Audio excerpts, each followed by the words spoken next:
I remember walking to Pine Hill swimming pool with a lot of my friends, and we were just poor kids who had borrowed the money from our parents or got the money from our parents to go and take a swim outside of our neighborhood. Wasn't right around the corner. It was a pretty good walk, but we went to swim with no other agenda but swimming. But here we are going into a new neighborhood, and it's a bunch of us. So that started something at the pool. Now, we didn't go with the intention of getting into a scrap, but a scrap came by. Now, there was a pool in Memphis, Tennessee called L.E. Brown Swimming Pool. We were not quite as brave to walk all the way over there outside of our neighborhood. Over the years, God has blessed me with some incredible guy friends, great guys. I grew up with them, been through the thick and thin with them.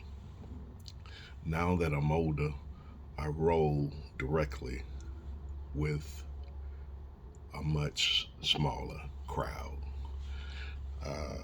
Once you have a change in lifestyle, once you are a little more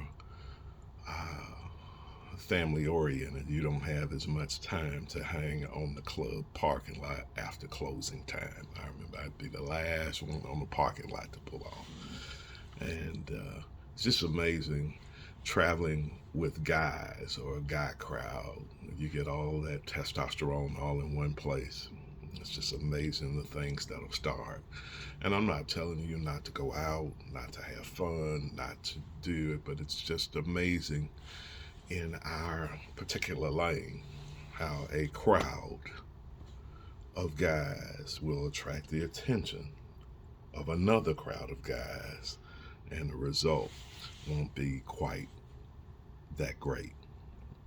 I would like to think of a day where we could carry crowds no matter what the size, and guys wouldn't find a way to fight when literally at the events, for you single guys, there's 9 women for every one of you. It's just so sad.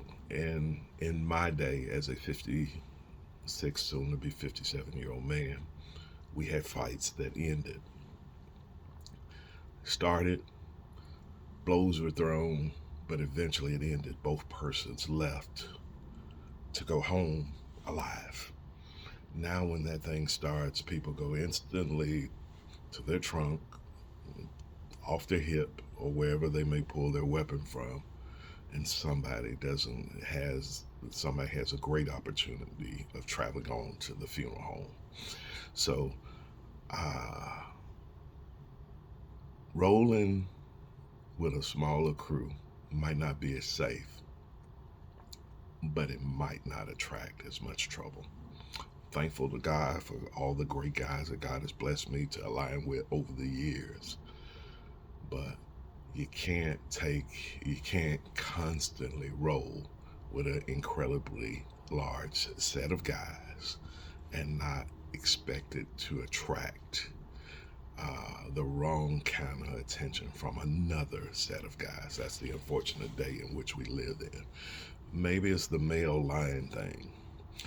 I don't know. It's just so sad. It would be great, and I know um, even in church settings, everybody wants their venues packed.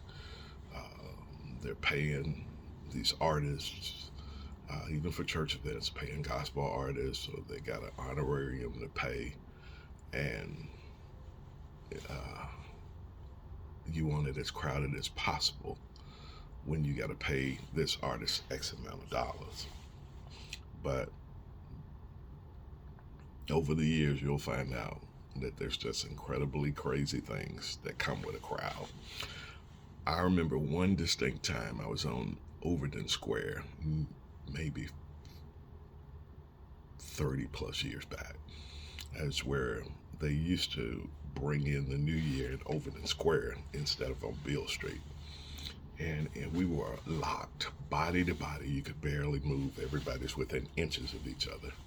And there's this one guy with glass bottles, throwing them up 50 feet in the air. When you throw it that high in a crowd so tight, it's almost a 100% surety that somebody got hit. That's what you get with large crowds. So I'm not telling you to stay away from everybody. I'm not telling you to stay holed up in your house. But I'm just telling what can happen when you get in those larger crowds and you got to take every one of your guys with you. Have a great one.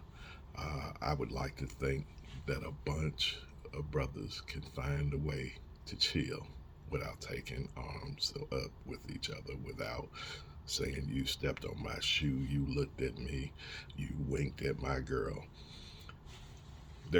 Your girl gets winked at when she's out in public and you're not around all the time. So let's stop ending each other's lives over your crew looked at my crew and my crew looked at your crew. Have a great one. Be blessed.